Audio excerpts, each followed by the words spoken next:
Hi guys, today I'm gonna show you on how to delete Gcash history. So first we go to our Gcash app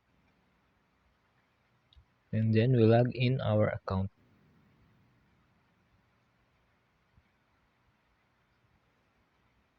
So after logging in, we go to our inbox and then we can see our inbox here, the all, the transactions, the promos, etc. etc. So in order to delete our transaction history, unfortunately we can delete it all or we can delete it all together at the same time. So all we gotta do is to delete it one by one, just like this. Delete, also for example delete, and you can do it for the rest of the transaction history.